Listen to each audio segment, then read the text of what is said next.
Namaste. In today's video, we are going to talk about an online petition which has been making news in the Canadian Hindu community. The title of this online petition is E4507 to recognize Hinduphobia, and it has been supported and endorsed by Canadian MP Melissa Landsman, who is also the deputy leader for the Progressive Conservative Party in Canada. This petition has been tabled by Canadian Organization for Hindu Heritage Education, COHI. This video is both for Hindus and non-Hindus who support human rights and stand up against racism and stigmatizing against faith-based customs and traditions. But before we go into the details of this petition, let us look at what Hinduphobia actually is. And later we will talk about on how it impacts the community members, including children. Although Hindu hatred has been existent for centuries in the world, the term Hinduphobia has gained popularity in the past few years and is gradually becoming part of the mainstream conversation. Hindus, particularly in India, were subjects of genocide, both physical and cultural, during the Islamic invasion and British colonialism. In the post-colonial world, the dynamics of Hinduphobia have changed a lot, and the Hinduphobes are utilizing a variety of ways to attack Hinduism. Rutgers University prepared a working definition of Hinduphobia. In 2021, it said Hinduphobia is a set of antagonistic, destructive, and derogatory attitudes and behaviors towards Sanatan Dharma and Hindus that may manifest as prejudice, fear, or hatred. It further added Hinduphobic projects, including the destruction and desecration of Hindu sacred spaces, aggressive and forced proselytization of Hindu populations, targeted violence towards Hindu people, community institutions and organizations, and ethnic cleansing, and even genocide. Last year, a US-based think tank called as Network Contagion Research Institute published a detailed report that investigated anti-Hindu disinformation online. The report exposed how social media platforms including Telegram and Twitter, now known as X, have been used by Hinduphobes to spread disinformation about Hinduism and how racial slurs against Hindus are used for inciting violence and even genocide. The report is of course very detailed. We encourage you to read the report at leisure whenever you find the time. We have given the link in description and we will make a separate video on this report soon. But there's an important part of the foreword of this report which we want to share with you. John Farmer, who is the former Attorney General of New Jersey and director at Rutgers University, shares a letter in the foreword of this report.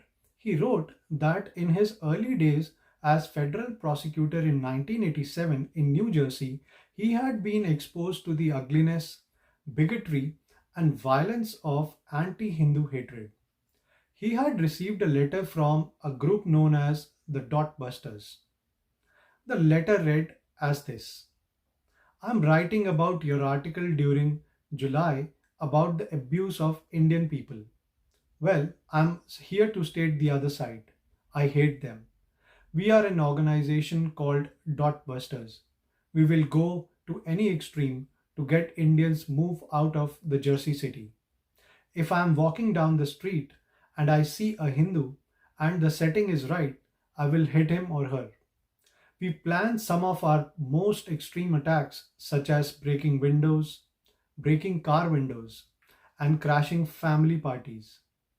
They will never do anything. They are a weak race, physically and mentally. We are going to continue our way. We will never be stopped. John further added that the violence against Hindus is nothing new, but has taken a new shape to reignite the centuries-old hatred.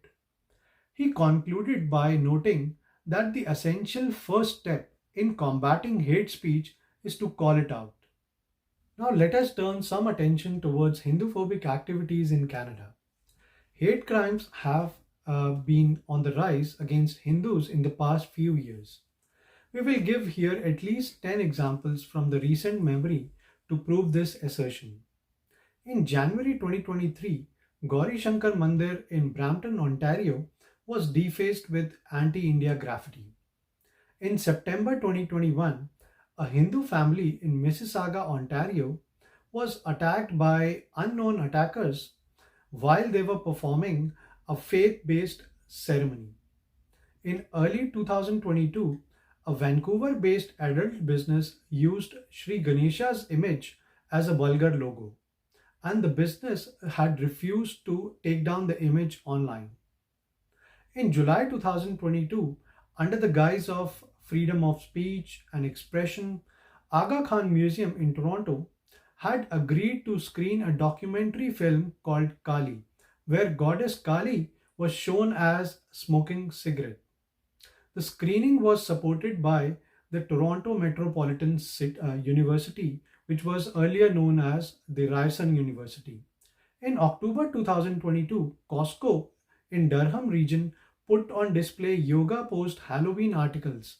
Upon objection, they were removed from the shelves.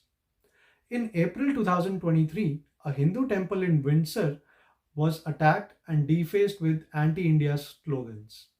In July 2021, clothing brand Zubies was found selling footwear showing the Om symbol and distorted yoga image. In April 2021, Mississauga City Councillor tweeted that her constituents will not attend a vaccine clinic at a Hindu temple for religious reasons.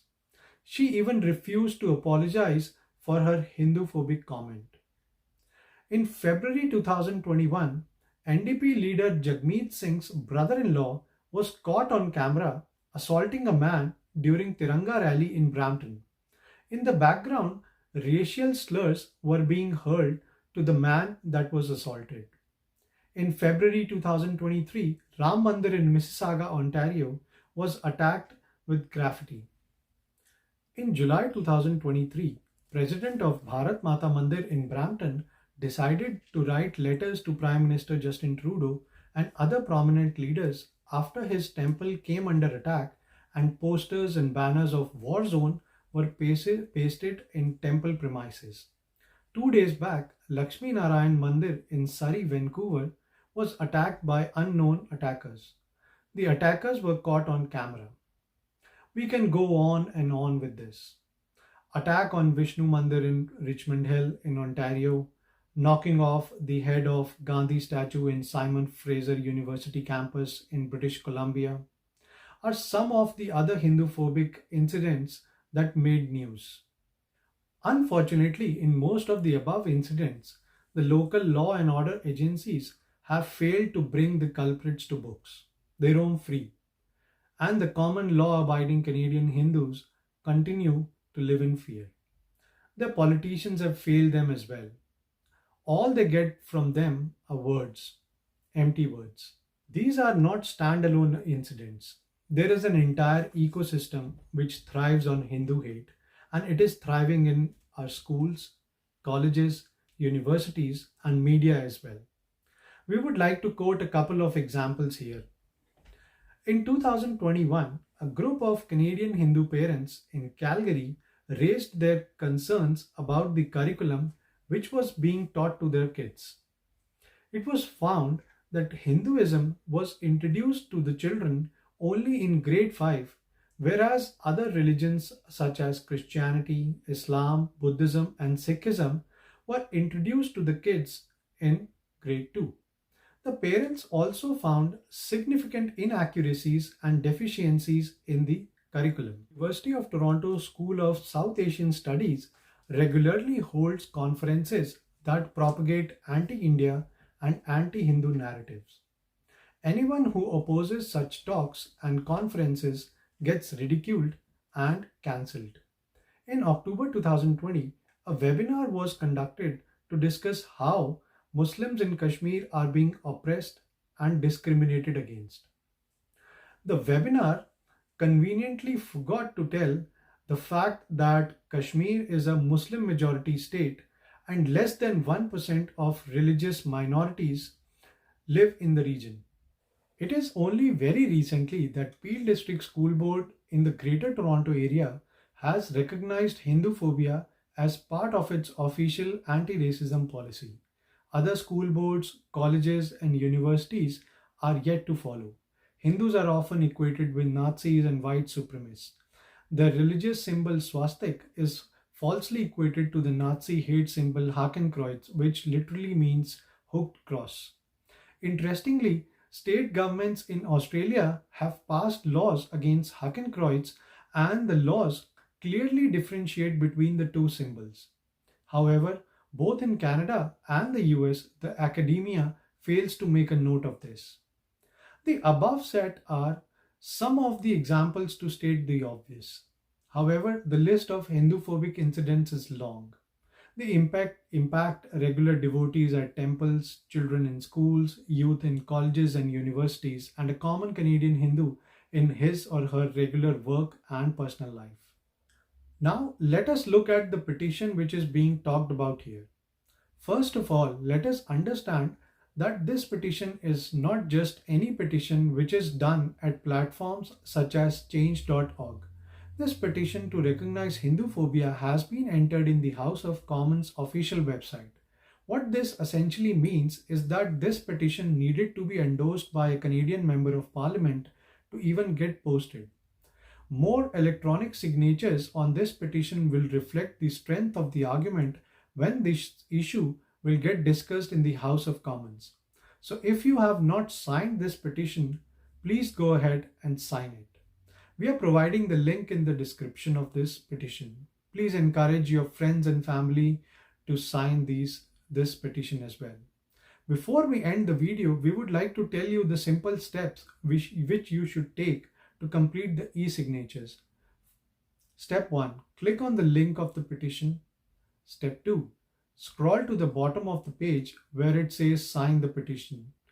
Step 3. Enter the mandatory information and click on sign. Step 4. You will receive an email with a link on the email address you had provided. Please click on this link to send your final confirmation. Please note that without completing step 4, your electronic signature will not get counted. We hope that you found this video meaningful. We hope that you will support this petition and you will inform your friends and family about it. We hope that you have gained some knowledge about rising Hindu phobia in Canada. Thank you so much for watching this video. Namaste.